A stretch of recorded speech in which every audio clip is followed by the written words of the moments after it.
Hey, I'm Jeff. And I'm Phil, and we're the Cocktail Dudes. Today we're making the Smoky Tamarind Margarita. Great cocktail. Oh, awesome. You got the smokiness from the mezcal, and then from the tamarind you have the sweet, sour, figgy taste. Delicious cocktail. Complex, wonderful. Definitely. But you have to like the smokiness from the mezcal. Otherwise, look at our tamarind margarita recipe. Right? You know you can have it both ways in life, can't you? You can. Yeah. You just not have to know how. I think that's a bank commercial. Is it? Something like that. You can have it both ways. Maybe that's for one of those Match.com or something ads. I don't know. I don't think it'd be for Match.com. So in this we need the mezcal, lime juice, agave nectar for the sweetness, and some tamarind paste / concentrate, which you can find at your... We find ours at the Mexican grocery store. But Asian markets would have it too, and Amazon would have it, no doubt, in quantity. Oh, yeah. They have those things now you can buy, like you can get it cheaper, then they'll send it to you on a regular basis. Have you seen that? Like if you're buying staples like, I don't know, laundry. I don't buy my laundry detergents from Amazon, but you can say, all right, I want it like delivered it every 6 months, and then it's like cheaper, and it just keeps coming. Oh, so you figure out like how often you run out of it, so it just keeps automatic? No, I think the game is you don't really figure out how often you need it, and then they keep sending it to you to become a hoarder. You have 3,500 cases of Tide in your basement when you die. How many cases of tamarind paste do you have? I have 6.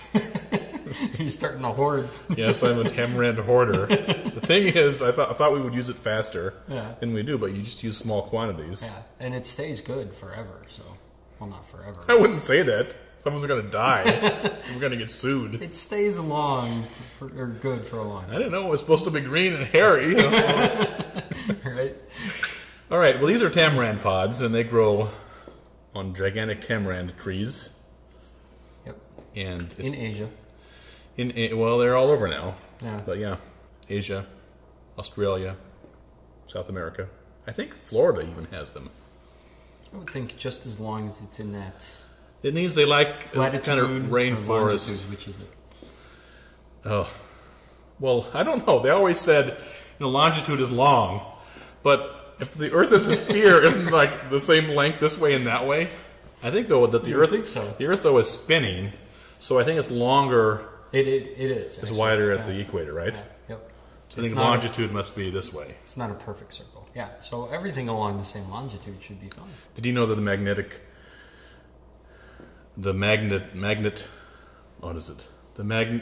field of the Earth changes every, like, eons after eons? Yeah. Like, oh, you knew that? Yeah. Then how come you let me stand there and struggle like a retard for 5 seconds? Because I thought they'd like to see that. I know. No, it changes. One of these days we're going to wake up and our compass is going to point south, and we're not going to know what happened. Right. Probably all of the earthquakes and tsunamis the day before would tell us something was going on. Right. Like what was supposed to happen in 2012. Yeah. And then it didn't happen. The world never ended. I was not too worried about the Mayan calendar causing the world to end. I think that when they were carving that, they just ran out of stone. I don't think that it meant it was going to end. Right. They were like, okay, well, this is the end of this era. We're working on it later. And then the Spanish came and decimated them. They probably were going on their break. Got down to 2012. Oh, lunchtime. Never got back to it. We're going to start with 1.5 ounces of mezcal. Do you remember the days when there used to be worms in the bottle of mezcal? Oh, yeah. Don't eat the worm. Why'd they stop doing that? I think they still do it. I don't know. Don't eat the worm. I think they're trying to be a little more classy than they were. Oh, yeah. When I first had tequila, someone taught me how to drink it. You're supposed to do the lime and then the lemon, right? No, and the salt. The limes. Lime, salt. Well, no, it's salt, tequila, lime. Oh. Chevy Chase does it really weird on Caddyshack. Oh, we talked about that. You haven't seen Caddyshack yet. I've seen Caddyshack. Oh, you've seen it. Do you know how he does it? No, I don't remember how He does. I forget how he does it. He does something, and then he sniffs the salt, throws some tequila over it. I forget how he did it. It was odd. I remember that now. Yeah. Where are we? Have we just done the mezcal? Mezcal. Right. We need lime juice. Okay. I'll do the agave nectar while we're doing that, though. 1/2 ounce agave nectar. Well, we only have one of these things. I'll do lime first. All right, lime first. Oh, I can tell this is a bad lime. It's like rock hard. I think if we were in San Diego, we had our own lime tree, it would be a lot nicer. Oh, yeah. What am I doing here? 1/2 ounce. The place I stayed at, they had their own nectarine and orange tree.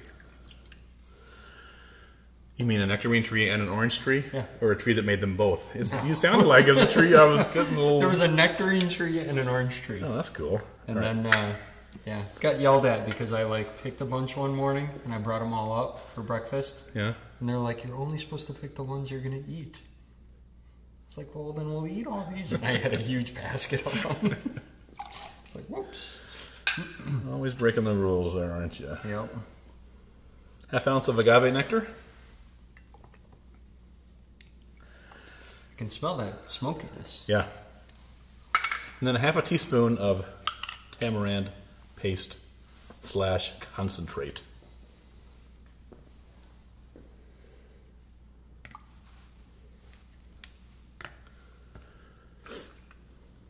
There we go. Nice. The tamarind paste looks like coagulated blood. Oh yeah, that makes it appetizing. You see it like it, guys' hockey jerseys, they've got like stained blood on there from the first quarter or period. Go. Right.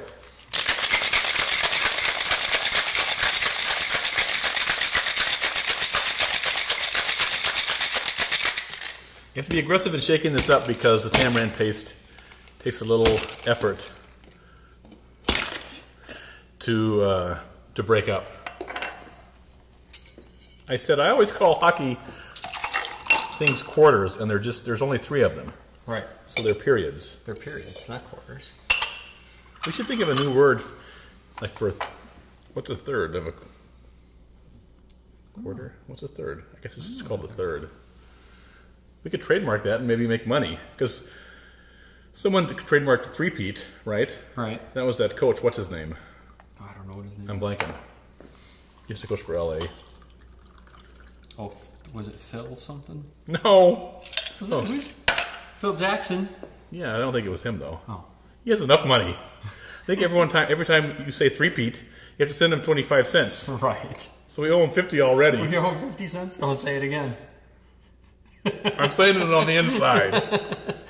All right, really we're going to just throw one ice cube in here. Because it's smoky, I like to put an ice cube in just so as the ice cube melts, it gets a little less smoky and a little more mellow. Usually we don't put ice in a margarita unless we're serving it outside amongst friends. But a lot of times with mezcal we do just for that reason. I think the ice kind of makes it a little more smoky on the nose too. So here's your smoky tamarind margarita. Wait a minute, I've got to put a lime Garnish it. wheel on there. I think if we made one of those THREEPAT cocktails, we'd have to pay him a lot of money. Right. Did I spell that right? I don't know. All right. Here's your smoky tamarind margarita. Cheers. Cheers.